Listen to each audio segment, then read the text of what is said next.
আসসালামু আলাইকুম বন্ধুরা, কেমন আছেন সবাই? আশা করি সবাই ভালো আছেন। সাথে আছি আমি সুজন। আজকে আমরা যাচ্ছি সিলেটের ধোপাগুল মোড় থেকে প্রাকৃতিক সৌন্দর্যে ভরপুর বাংলাদেশের একমাত্র সোম ফরেস্ট রাতারগুল জলাবন দেখতে। আমি এখন চলে এসেছি সাহেব বাজারে। এটি সাহেব বাজার। এই সাহেব বাজার থেকে আমি এখন চলে যাব চৌমোহনী বাজারে। এই যে সিএনজি আছে, এই সিএনজিতে করে চলে যাব চৌমোহনী বাজারে। চৌমোহনী বাজার থেকে আমি এখন চলেছি আমার এক ভাইয়ের সাথে পরিচিত। মোহনী বাজার থেকে রাতারগুল ঘাটে আসার পরে ডিঙ্গি নৌকা নিয়ে আমরা এখন চলেছি রাতারগুল জঙ্গলের ভিতরে, যেটি বাংলাদেশের একমাত্র সোম ফরেস্ট। আমার সাথে আছে মামা, সে আমাদেরকে রাতারগুল ঘুরে ঘুরে দেখাবে। রাতারগুল সোম ফরেস্টে প্রবেশ করার পরেই আপনারা নাম না জানা অসংখ্য গাছগাছালি দেখতে পাবেন। রাতারগুলের প্রকৃতি দেখতে এতটাই সুন্দর যে এখানে আসা মাত্রই আপনার ভালো লাগা কাজ করবে। দেখুন এখানকার প্রাকৃতিক সৌন্দর্য।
রাতারগুল জলাবন বা রাতারগুল সোম ফরেস্ট বাংলাদেশের একমাত্র মিঠা পানির জলাবন বা সোম ফরেস্ট এবং বন্যপ্রাণী অভয়ারণ্য, যা সিলেটের গোয়াইনঘাটে অবস্থিত।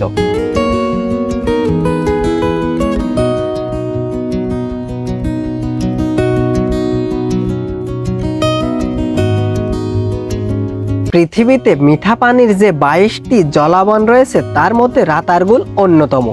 এখানে সবচেয়ে বেশি করজ গাছ জন্মায়। এখানকার গাছপালা বছরে 4 থেকে 7 মাস পানির নিচে থাকে।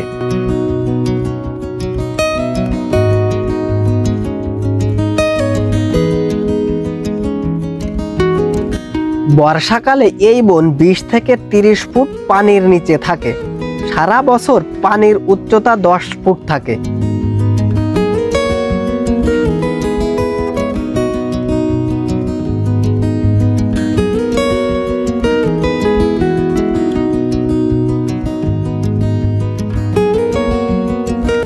সিলেটের স্থানীয় ভাষায় মুর্তা বা পাটি গাছ রাতা গাছ নামে পরিচিত। সেই রাতা গাছের নাম অনুসারে রাতারগুল নামকরণ করা হয়েছে। আপনারা আশেপাশে অসংখ্য দর্শনার্থী দেখতে পাচ্ছেন। এই রাতারগুল ঘোরার জন্য একমাত্র মাধ্যম হলো ডিঙি নৌকা। এই ডিঙি নৌকা করেই আমরা ঘুরছি এবং আশেপাশে যত দর্শনার্থী দেখছেন তারাও একইভাবে ঘুরছে। রাতারগুল ঘোরার জন্য অনেকগুলো ঘাট রয়েছে। যে ঘাট থেকে আপনারা ওঠেন না কেন, আপনাদেরকে এই সোম ফরেস্ট দেখাতে এই স্থানে নিয়ে আসে সবগুলো ডিঙি নৌকা। আবার এখান থেকে আবার ঘুরিয়ে ওয়াচ টাওয়ারে নিয়ে যায়, তারপর আবার যেখান থেকে শুরু করে সেই ঘাটে আবার পৌঁছে দেয়।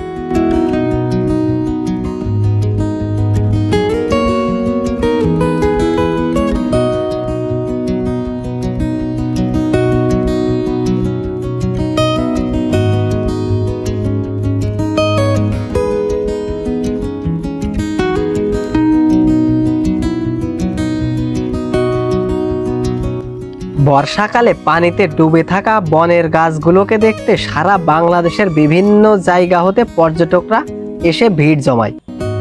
অনেক পর্যটক রাতারগুল বাংলাদেশের আমাজন হিসেবে অভিহিত করেন। বর্ষায় এই বনে বিভিন্ন বন্যপ্রাণী ও পাখি গাছের ডালে আশ্রয় নেয়।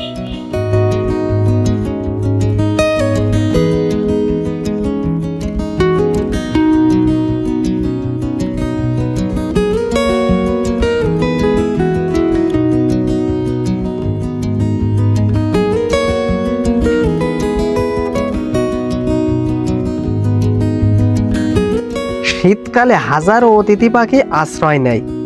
জুলাই থেকে অক্টোবর রাতারগুল ভ্রমণের উপযুক্ত সময়।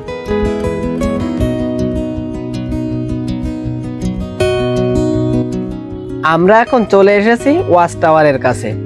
মূলত রাতারগুল ঘুরতে হলে বেশিরভাগ ডিঙি নৌকায় এই ওয়াচ টাওয়ারের কাছে নিয়ে এসে আবার ঘাটে নিয়ে যায়। আপনারা দেখতে পাচ্ছেন ওয়াচ টাওয়ার।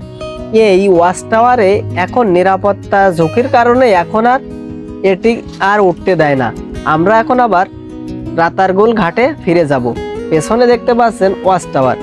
প্রত্যেকটি ডিঙি নৌকার মাঝি আপনাদেরকে এইভাবে এই রাতারগুলের সৌন্দর্য আপনাদেরকে ঘুরিয়ে ঘুরিয়ে দেখাবে। এখন আমি আবার চলে যাচ্ছি রাতারগুলের ঘাটে। এই দেখুন, জীবনে একটিবার ইচ্ছা ছিল যে এই রাতারগুলে আসি এবং দেখি এখানকার সৌন্দর্য কি অপরূপ সৌন্দর্যে সেজেছে। এত প্রাকৃতিক সৌন্দর্যে ভরপুর আমাদের এই বাংলাদেশ। তা আপনারা যদি বাড়ি থেকে না বের হন তাহলে বুঝবেন না। তাই একটাই কথা, আপনারা অবশ্যই বাংলাদেশের সৌন্দর্য দেখার জন্য বাসা থেকে বের হবেন। এই যে বাংলাদেশ যদি ঘুরে না দেখেন তাহলে বুঝবেন না যে বাংলাদেশের ভেতরে কত সৌন্দর্য লুকিয়ে আছে। বাংলাদেশের দেখার জন্য অনেক স্থান পড়ে রয়েছে, যেটি আপনাদের অজানা, শুধুমাত্র বাড়ি থেকে বের হন না এই কারণে। এখন আমি আবার চলে যাচ্ছি রাতারগুলের ঘাটে।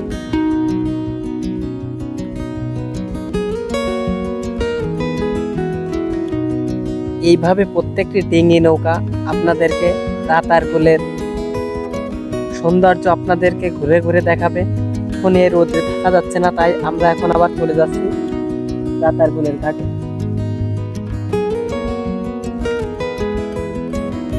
গাইস, কোন এলাকার ভিডিও দেখতে চান আমাকে কমেন্টে জানাতে পারেন। প্লিজ লাইক, কমেন্ট, শেয়ার এবং সাবস্ক্রাইব করে পাশে থাকা বেল আইকনটি বাজিয়ে দিন। আজকের এই ভিডিওটি এখানে শেষ করছি। Bye bye.